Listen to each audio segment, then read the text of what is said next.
It's Charlene Lee, and I'm excited today to talk about something that I think is extremely important, which is prompt management in your organization. So this is not the most exciting, esoteric topic that we could talk about. It is, but I think it's extremely important because prompts, I believe, are extremely valuable to us as IP in the organization because prompts, when you're using them to generate results with these generative AI tools like ChatGPT, the way that you structure them, the way that you create them, management, curate them, optimize them, review them for the results really determine the value that you can get out of these amazing tools.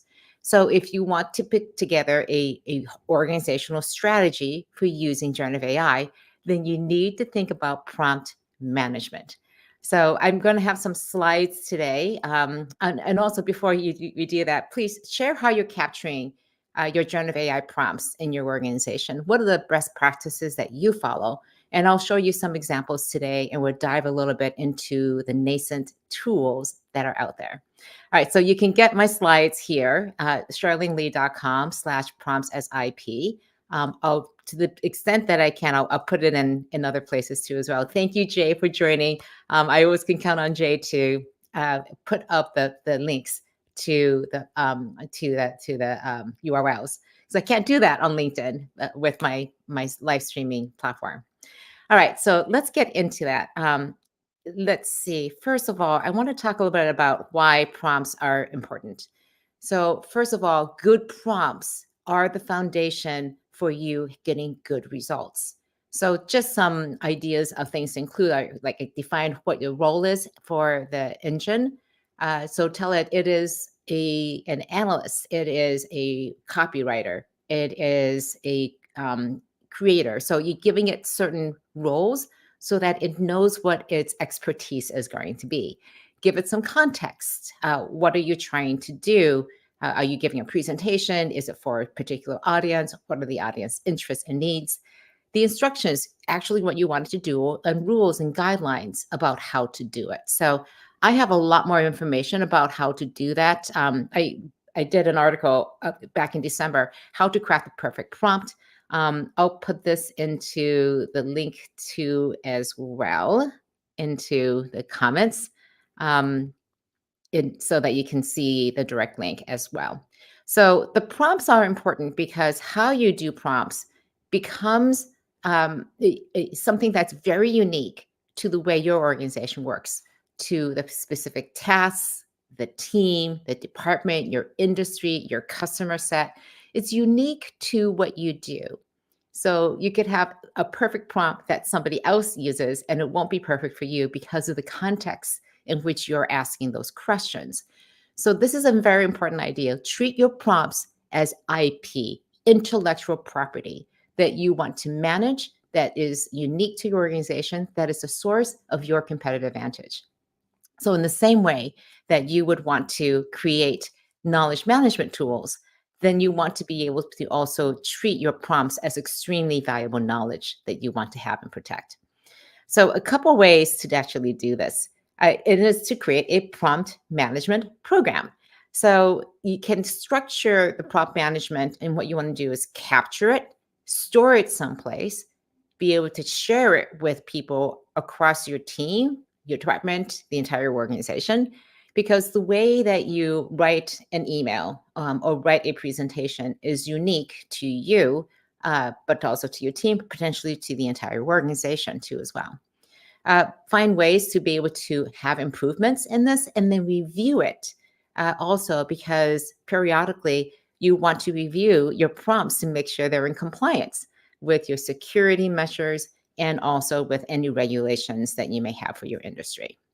So just want to make sure that you are setting up a program like this. And the best people to run this program are people who are already doing it for your organization.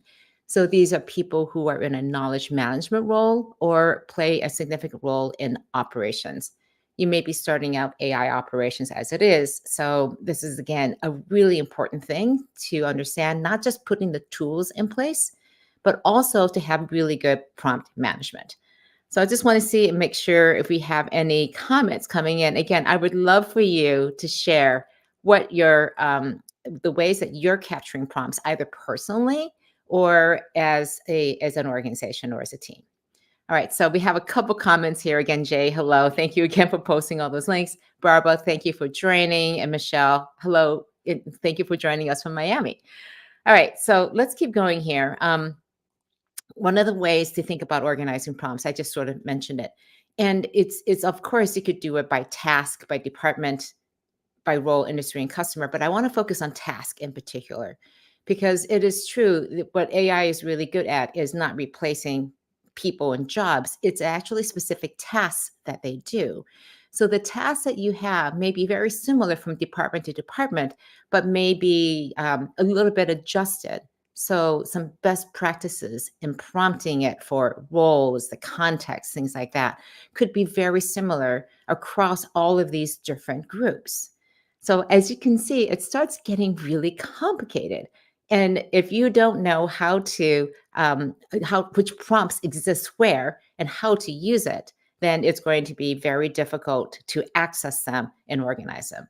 As you can imagine, if you're already using ChatGPT, Claude, Gemini, it doesn't matter any of these tools. The prompts are transferable from one of these tools to another. And you'll find that certain tools are better at doing certain prompts than others. So you want to optimize the right prompts with the right tool. And again, making sure you're constantly doing this checking and improving it. So, and hi, Daniel. Good to see you. Glad you could join today. So, Jay has this point here. Jay shares, if you haven't started saving prompts yet, only one in my small company doing AI work will probably start a share Google Doc to save them. And that is a great segue into how do we actually do this. All right. So, let's go back to my quick slides. Of course, at the very top is a Google Doc, a sheet, wikis, whichever way you want to capture these tools. I saw one organization where they just had one large Google Doc with links inside there to lots of different pages that had more links inside of there, again, organized by teams, by role, by task, industry, and by customers. And so, again, do Google Docs is a simple, easy way to maintain and get started.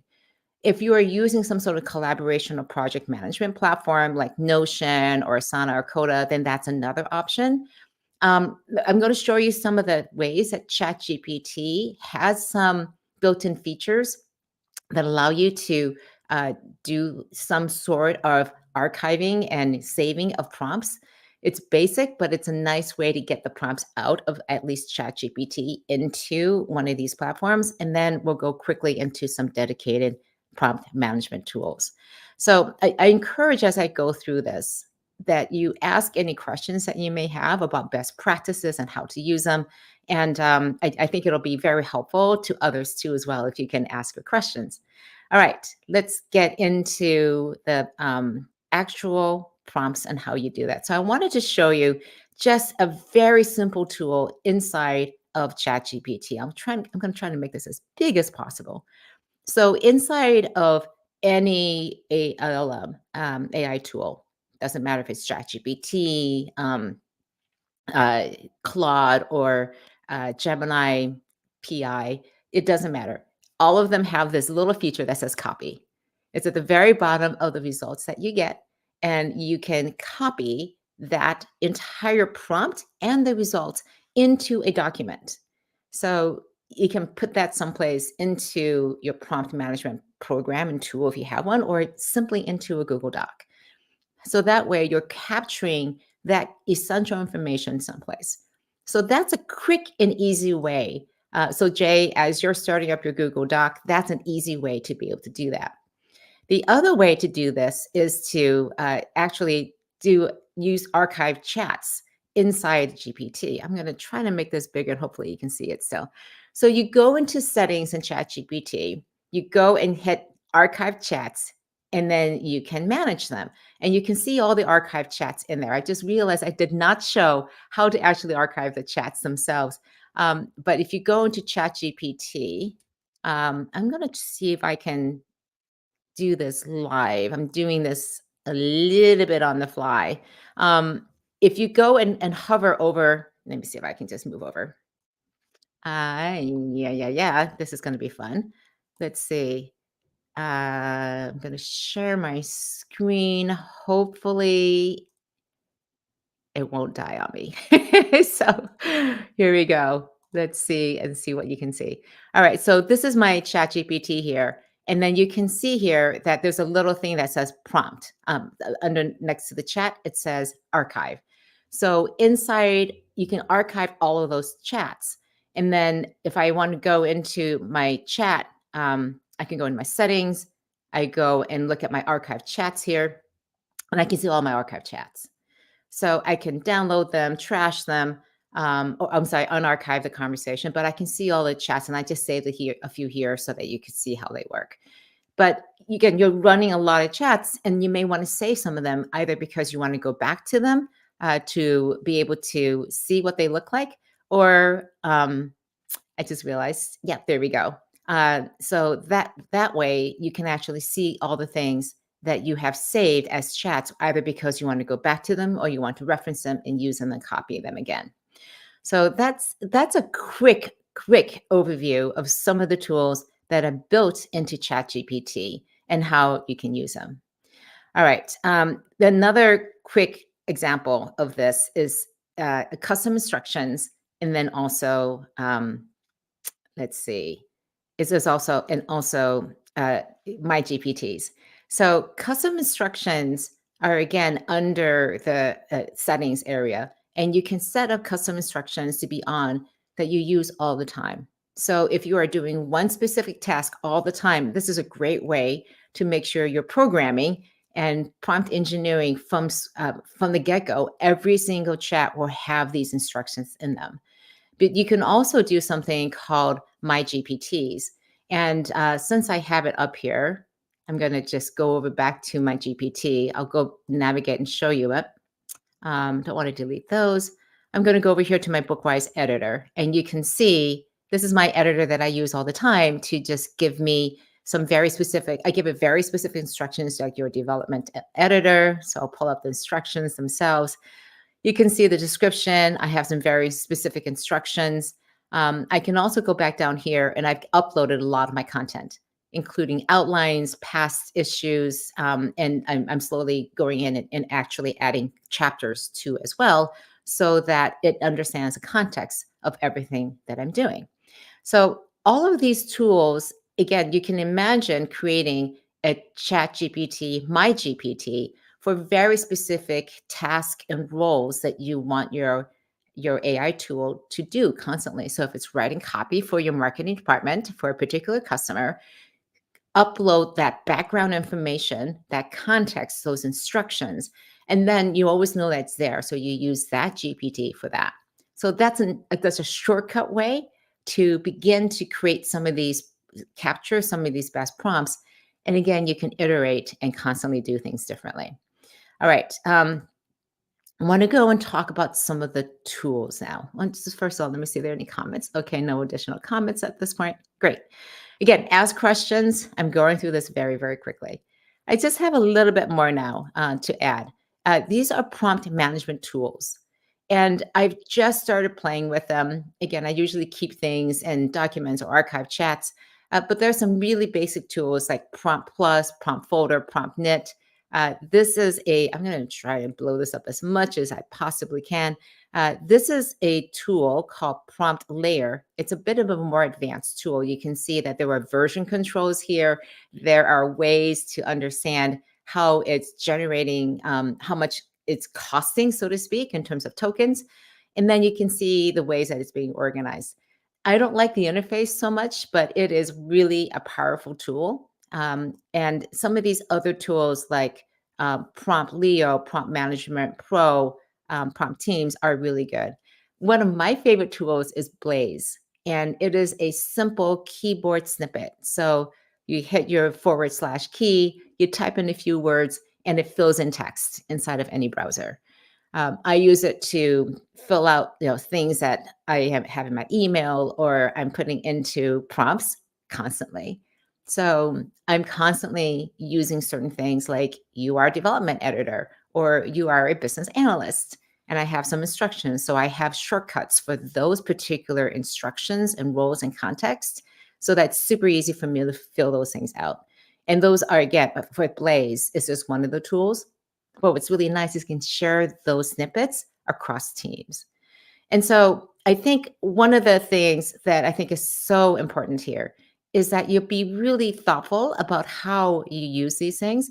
And in particular, as you're choosing these tools, there are a couple things to look for. And it's first of all, it's team collaboration. How easy is it for people to get into the tool? How easy is it for the usability, the interface, the clarity, easy to use, and be picked up by anybody? Is it integrated into your knowledge management system? And is there a structured repository that you can customize to your particular needs in your company?